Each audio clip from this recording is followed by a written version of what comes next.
Salut chers amis en Jésus-Christ.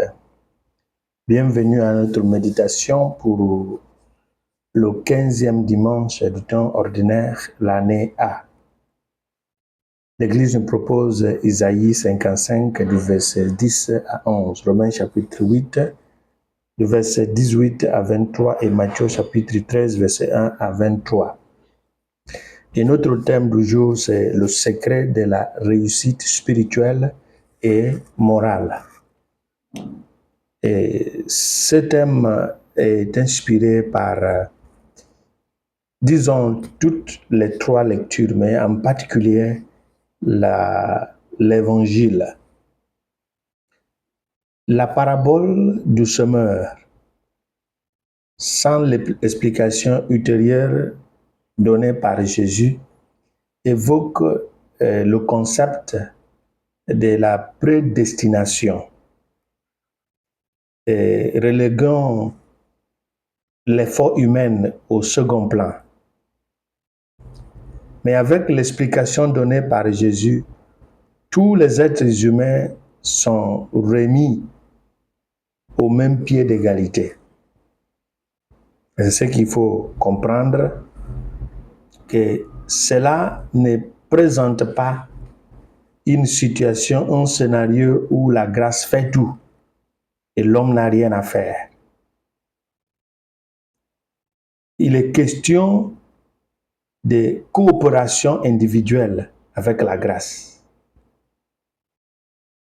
Et la première lecture qui montre que la parole de Dieu est comme la pluie ou la rosée qui descendent pour mouiller la terre. Il ne retourne pas à Dieu sans accomplir la raison pour laquelle elle est envoyée. Nous présente un Dieu qui est fidèle à sa parole. Dieu dont sa parole et sa vie sont identiques. Il est sa parole est lui-même. Le semeur a jeté les graines qui signifient ou qui représentent la parole de Dieu sans discrimination, d'une manière aléatoire. Il a jeté en marchant. Mais elles sont tombées sur des sols divers et différents, dont la fertilité variée. Pour tous ceux qui sont tombés sur ou dans les mauvaises terres, soit au bord de la route, soit dans une terre pierreuse, soit dans une terre pleine d'épines, Jésus les décrit avec les expressions qui montrent leur nature. Il dit que c'est le manque de compréhension de la parole de Dieu. Deuxième chose, faiblesse face aux épreuves et à la persécution. Ou bien, souci du monde et goût pour les richesses du monde. Quant au grain tombé dans la bonne terre, Jésus le présente avec deux mots. Entendre et comprendre. Entendre et comprendre. Et si nous considérons le mot entendre traduit en grec par le mot akouo, qui signifie comprendre ou percevoir le sens de ce qui est dit.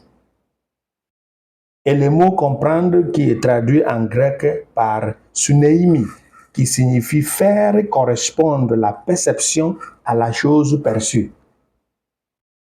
Ces deux mots nous parlent non d'une compréhension intellectuelle, mais ils nous parlent des dons sacrés, de la sagesse et de l'intelligence divine, selon Isaïe 11, 1 à 3, les dons de l'Esprit Saint. Et ce sont quand on fait une juxtaposition entre les dons d'Isaïe 11, 1, 2, 3 et de la première lettre de Saint Paul au Corinthiens chapitre 12. Le don, selon Isaïe, ce sont les dons qui forment l'être humain. Et lorsque cette aide humaine est formée, le don qui se trouve au niveau des 1er Corinthiens, ce sont ces manifestations, comment ils se comportent dans la communauté. Donc Jésus nous dit que ce sont les formés dans la parole qui portent la bonne récolte. Très clair. Il s'agit de l'intelligence, de la compréhension comme don de l'Esprit Saint. Cela est clair. L'Église nous présente d'une manière claire de quoi il s'agit. La bonne sagesse divine nous fait savourer tout ce qui est juste et conforme à la sagesse éternelle, tandis que le don de l'intelligence divine nous permet de pénétrer profondément dans les révélations du Saint-Esprit. Donc il est clair qu'il ne s'agit pas d'une simple écoute ou d'une simple compréhension intellectuelle, mais l'œuvre du Saint-Esprit et tous les baptisés et confirmés doivent rester et agir comme les grains sur des bonnes terres.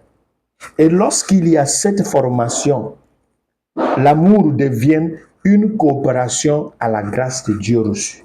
C'est ce qui fait la différence entre les autres 3 terres.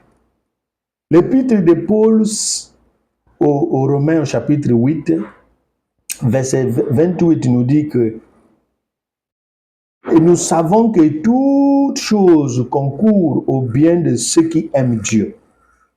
L'amour qui est la plus importante, le chef des 3 vertus théologales de la foi, l'espérance et la charité, est la porte d'entrée vers une communion avec ce grand don sacré de la sagesse et l'intelligence divine. L'amour suscite l'intérêt, l'amour suscite la sollicitude, l'amour crée le temps, l'amour engendre la conviction qui conduit à la persévérance dans l'espérance comme enseigne Saint Paul. Au chapitre 5, il dit « Bien plus, réjouissons-nous aussi dans nos afflictions, sachant que l'affliction produit la persévérance, la fidélité éprouvée, l'espérance. Or, l'espérance ne trompe point, parce que l'amour de Dieu est répandu dans nos cœurs par le Saint-Esprit qui nous a été donné. » L'amour de Dieu a été répandu dans nos cœurs afin que nous puissions, si nous nous concentrons sur Jésus, persévérer ou la détermination qui nous permet de lutter contre les mauvaises herbes qui prospèrent aussi sur la terre fertile, sur la bonne terre, au même niveau des grains semés. Cela nous dit qu'il ne s'agit pas d'une prédestination parce que si la terre est féconde et bonne pour les grains tombés ou semés, elle sera aussi bonne et féconde, fertile aussi pour les herbes. Donc il y a toujours un combat. Sur cette bonne terre, c'est un champ de bataille. C'est pourquoi cette chose, compréhension, percevoir, correspondre à la chose perçue, nous aide à Kou et Sunémi à comprendre pourquoi cette terre décrite comme bonne a porté beaucoup de fruits. La persévérance, la résistance, cela nous donne la raison. Et c'est pourquoi la deuxième lecture va nous parler de la souffrance. Il dit, à mon sens, tout ce que nous endurons dans le temps présent n'est rien en comparaison à la gloire qui sera dévoilée en notre faveur, car toute la création entend avec impatience la révélation des enfants de Dieu. Chapitre 8 de Romains, verset 18 à 19. Ici, Paul fait référence à la communauté en général. La souffrance peut être décrite comme l'absence de bonheur complet, ou le désir universel des gloires, l'aspiration générale à la glorification ou l'espoir universel d'un avenir meilleur. Mais si le christianisme ne supprime même pas cette souffrance spirituelle, à quoi sert alors la présence du Saint-Esprit en nous, ou de fait le salut offert par l'évangile en général? C'est ça la question qu'on doit se poser. La réponse chrétienne, en particulier la réponse chrétienne catholique, la plus simple et la plus répandue aujourd'hui est que la règle générale selon laquelle la souffrance est le chemin vers la gloire. La meilleure preuve en est la vie de notre Seigneur Jésus-Christ. Lisez Luc chapitre 24, 26 à 44. Actes chapitre 17, verset 3. Et si nous comprenons cette stratégie, on aura la réussite morale et la réussite spirituelle. Que Dieu nous bénisse, le Père, le Fils et le Saint-Esprit. Amen.